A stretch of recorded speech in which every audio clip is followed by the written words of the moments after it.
So very good. सो अब हमने ये पूरा चैप्टर तो पढ़ ही लिया। So let's revise what we have learn in this chapter. हमने बहुत सारी चीज़ें पढ़ी, पर एक्चुअली बोला जाए सिर्फ 2-3 चीज़ें पढ़ी और बहुत सिंपल तरीके से रिवाइज करते हैं। हमने पढ़ा कि इक्वेशन कोई भी polynomial ax plus B form में हो सकता है, that is called linear.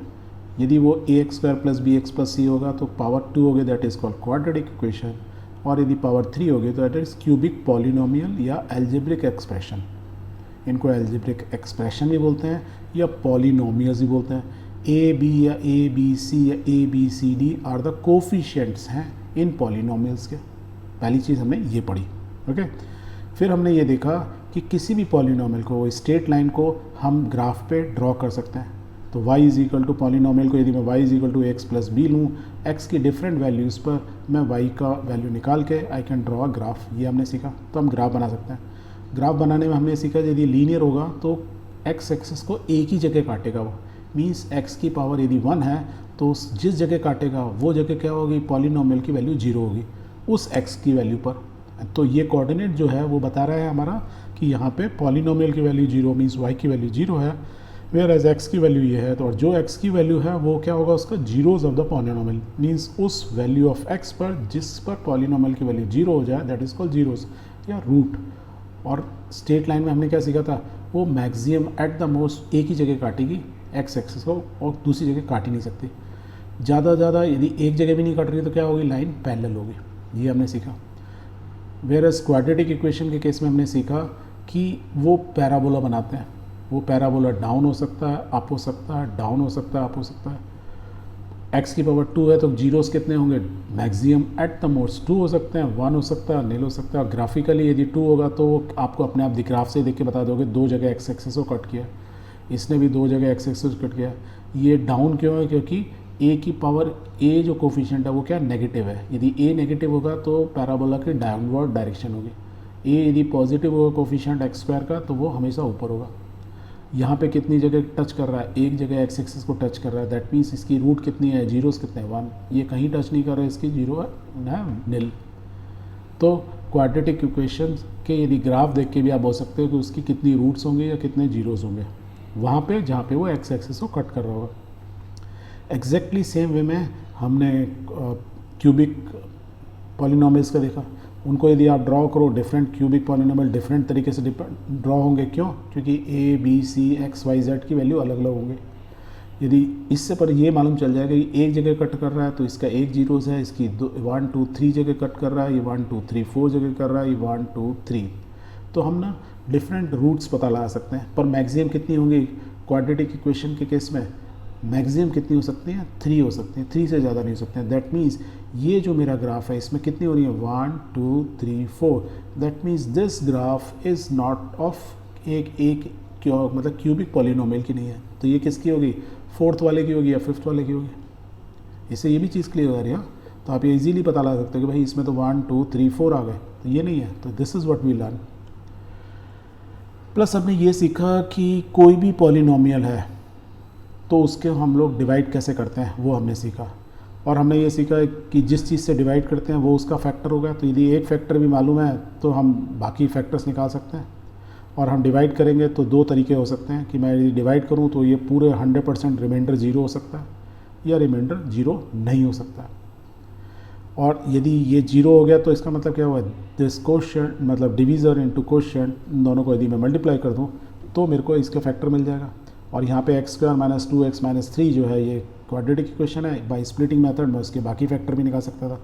That means जब भी मेरे पास क्यूबिक या उससे बड़े फैक्टर्स दिए होंगे, पॉलिनोमियल्स दिए होंगे, तो मुझे कुछ फैक्टर्स दिए होंगे और उन फैक्टर्स से मैं क्या करूँगा, मेन पॉलिनोमियल को डिवाइड करूँगा, ऊपर क्वोशिएंट निकालूंगा, क्वोशिएंट क्वाड्रेटिक इक्वेशन फॉर्म में आ जाएगा या उससे सिंपलर फॉर्म में आ जाएगा, तो मैं बाकी फैक्टर भी निकाल सकता हूँ। That is what we learn and these are what are all factors. और यदि मैं इनको बोलूँ कि ये फैक्टर जब 0 होंगे तो वो क्या होंगे, उसके रूट्स। तो मैं बोल सकता हूँ x की वैल्यू 1 होगी, x की वैल्यू -1 होगी, x की वैल्यू 3 होगी, तो ये पॉलिनोमियल मेरा 0 होगा। और ये जब ये होगा तो इनको क्या बोलते हैं, जीरोज ऑफ द या root of the polynomial px। ये सीखा हमने। दूसरा हमने ये सीखा यदि ये फुल फैक्टर को डिवाइड नहीं कर रहा है तो कुछ रिमाइंडर बचेगा। राइट। तो डिवीज़र ये होता है, क्वोशिएंट ये होता है, डिविडेंड ये होता है, इन सब के बीच में एक रिलेशन होती है, क्या होती है, dividend is equal to quotient into divisor plus remainder, that is what we learn, this is what we learn. We also learn कि generic form of the quadratic equation क्या होती है, a x square plus b x plus c, where a is not equal to zero, और इसकी यदि roots हमको मालूम है, जीरोज़ मालूम है, अल्फ़ा एंड बीटा है, तो उनका जो सम होगा क्या होता है, वो होता है सेकेंड टर्म का माइनस डिवाइड बाई ए, इसके कोफिशिएंट डिवाइड बाई ए, और यदि इनका प्रोडक्ट क्या होता है, थर्ड वाले का c divide by a, that is what we learn. We also learn कि यदि क्यूबिक फॉर्म में होगा तो उसकी जेनरिक फॉर्म होती है a x cube plus b x square plus c x plus d, और उसमें भी यदि उसकी रूट्स हैं अल्फ़ा बीटा गामा, 3 रूट्स होंगी, 3 से ज़्यादा हो ही नहीं सकती, राइट। और यदि 3 हैं तो हमने क्या सीखा था, इनका सम क्या होगा, पहली फर्स्ट मतलब सेकंड माइनस बी अपॉन ए, दूसरा अगला क्या होगा, ये माइनस है तो ये फिर प्लस, फिर ये माइनस, तो सी अपॉन ए आएगा, और तीसरा आएगा माइनस डी अपॉन, और वो क्या चीज़ थी, वो ये चीज़ थी, means sum of the roots alpha plus beta plus gamma ये होगा, alpha beta plus beta gamma plus gamma alpha ये होगा, और product of all the zeros will be ये होगा, and this is what we learn. पर मेरा question ये आता है कि सर, ये आपको मेरे से पूछना चाहिए, पर सर ये हम चीज़ पढ़ें क्यों, क्या फ़ायदा है, पढ़ तो लिया पर प्रैक्टिकली कुछ इसका फ़ायदा है भी कि नहीं है। तो चलो मैं आपसे एक ना क्वेश्चन पूछता हूँ, and definitely you have asked me a very good question. यदि आपको ये मालूम ही नहीं हो इसका इंपॉर्टेंस क्या है, कहाँ लाइफ में यूज़ होगा, तो पढ़ने का कोई फ़ायदा नहीं है। तो दिस इज़ अ क्वेश्चन, और ये लेटेस्ट न्यूज़ में आया है कि नासा ने रिवील किया है अ बस साइज एस्टेरॉयड रशिंग टूवर्ड्स अर्थ टुडे, मीन्स एक इतना बड़ा पत्थर बस के साइज़ का है ना, एक जो बस आपकी स्कूल बस के साइज़ का इतना बड़ा पत्थर है, and it is moving with very high speed and it is coming towards what, earth, हमारी अर्थ की तरफ आ रहा है। अब यदि बस जैसा चीज़ एकदम बहुत ज़्यादा स्पीड से आके अर्थ से टकराएगा तो क्या होगा, बहुत बड़ा ब्लास्ट होगा। कितना बड़ा ब्लास्ट होगा, एक न्यूक्लियर ब्लास्ट से भी हज़ारों न्यूक्लियर बम का विस्फोट होगा ना, उससे भी ज़्यादा उसकी एनर्जी होगी। दैट मीन्स हमारा अर्थ का बहुत बड़ा पार्ट डैमेज हो सकता है, लाखों अरबों लोग या करोड़ों लोग मर सकते हैं। तो इससे यदि मैं पूछूं कैसे मालूम चलेगा कि ये अर्थ से टकराने वाला है, किसने बोला और कैसे पता लगाया, ये जो आपने पढ़ा है ना आज, एग्जैक्टली उसी की नॉलेज को यूज़ करते हुए उन्होंने इसका अंदाज़ा लगाया है, प्रिडिक्ट किया है। मीन्स इफ़ यू नो कि कोई चीज़ का पाथ कैसे, जैसे आपने ये लाइन ड्रॉ की, कैसे की, एक पॉइंट मालूम है, दूसरा मालूम है, तीसरा, तो आपने एक लाइन ड्रॉ कर दी। दैट मीन्स यदि हमको ये मालूम चल जाए और कंप्यूटर में हम इसके डाटा डाल दें कि ये पहले थोड़ी देर पहले यहाँ था, उससे पहले यहाँ था, उससे पहले यहाँ था, आई कैन ड्रॉ और यू कैन ड्रॉ कि इसकी ट्रेजेक्ट्री क्या होगी, इसका पाथ क्या होगा, और उस पाथ के बेसिस पे यू कैन फाइंड आउट कि ये अर्थ से टच होके जाएगा या अर्थ से थोड़ी दूर से निकल के बच जाएंगे हम लोग। तो आपको क्या चीज़ हेल्प चलेगी, यही पॉलिनोमियल्स के different way how the graphs are made. अब देखो इसको प्रैक्टिकल देखते हैं डे टू डे लाइफ में। आप फुटबॉल खेलते हो, जब आप किक करते हो तो बॉल ऐसे ऊंचे जाके नीचे गिरती है, तो ये कौन सा कर्व हो गया, पैराबोला। तो पैराबोला को वो भी फॉलो करती है। क्यों फॉलो करती है ये आप फिज़िक्स में पढ़ोगे, पर जस्ट समझाने के लिए, क्योंकि बॉल का एक वेट होता है तो ग्रेविटी हमेशा उसको नीचे खींचेगी। आपने किक मारी है, ऊपर गई, मैक्सिमम हाइट तक जाएगी, और आने के बाद ग्राउंड अर्थ की वजह से, ग्रेविटेशनल फोर्स की वजह से नीचे आ जाएगी। पर ये पाथ क्या फॉलो की है, पैराबोला। किसी को बास्केटबॉल खेलना आता है, यस, तो बास्केटबॉल में आप यहाँ से ऐसे करके बास्केट में डालते हो, तो what you are doing, you are predicting, और वो स्पीड दे रहे हो so that you can reach here. तो आप सीधा नहीं मार रहे हो, तो you are following a parabola. Again अभी रिसेंटली हमारे जैवलिन में वर्ल्ड चैम्पियन बने हम लोग, राइट। तो वो कैसे दूर जाता है, if you follow this path, parabolic path, तभी वो जाएगा, अदरवाइज वो मैक्सिमम हाइट तक नहीं जाएगा। आपने ऐसे सीधा फेंक दिया, यहीं गिर जाएगा, ऊपर फेंक दिया तो ऊपर ही जलाएगा, तो यहाँ गिर जाएगा। That means again the javelin is following what, parabolic path. अब ये तो ठीक है, समझ में आ गया सर, मेरे को इससे पर ज़्यादा मज़ा नहीं आ रहा। ओके, क्रिकेट मैच देखते हो, सभी देखते हैं इंडिया में, तो उसमें आपको ना बीच बीच में ऐसे दिखाया जाता है कि ना प्लेयर ने ना अभी कितने फोर्स किए, कितने 6 किए, कितने 1 रन लिए, और ये एक ऐसे दिखाता है, ये क्या दिखा रहा है कि उसने 6 रन कितने लिए। तो जैसे गिलक्रिस्ट का स्कोर आ रहा है, उसने कुछ छक्के वक्के मारे बहुत सारे, राइट, देखो 6 छक्के मार चुका है वो, 6 दिखा रहा है, 1 यू कैन काउंट ऑल्सो। तो ये क्या दिखा है, देखो पैराबोलिक पाथ है। पर ये पैराबोलिक पाथ वो लोग क्या है, बॉल को ऐसे ट्रेस करके बनाते हैं? नहीं, वो बॉल का एक फ़ोटो लेते हैं साइड से और उसकी ट्रेजेक्ट्री को प्रिडिक्ट करते हैं, एंड दे प्रिडिक्ट कि जब उसने हिट किया है it will go this way only, वो यहीं कहीं जाके गिरेगी। सो दिस प्रिडिक्शन उन्होंने कैसे किया? क्योंकि उन्होंने उस पैराबोलिक वो क्वाड्रेटिक इक्वेशन उन्होंने पता लगा ली। कैसे पता लगा ली? उन्होंने कंप्यूटर में डाला, उनको मालूम है इस डायरेक्शन में इस स्पीड से जा रहा है, तो कंप्यूटर ने ऑटोमेटिकली बताया कि ऐसे हिट करेगा तो यहाँ आके गिरेगा। दैट मीन्स आपने ये जो नॉलेज थी क्वाड्रेटिक इक्वेशन की, ये सब पैराबोला बनाने में आपको हेल्प की, या इनडायरेक्टली आप फोटो से देखोगे कंप्यूटर वो इक्वेशन बना देगा आपके लिए। और क्या फ़ायदा होता है जब रॉकेट लॉन्च होता है? अभी इसरो ने अपना रॉकेट लॉन्च किया था, या तो कोई भी रॉकेट लॉन्च करते हैं, देखो वो ऐसे जाता तो सीधा हमको दिखता है, पर एक्चुअल में ऐसे नहीं जा रहा था क्योंकि अर्थ रोटेट कर रही होती है।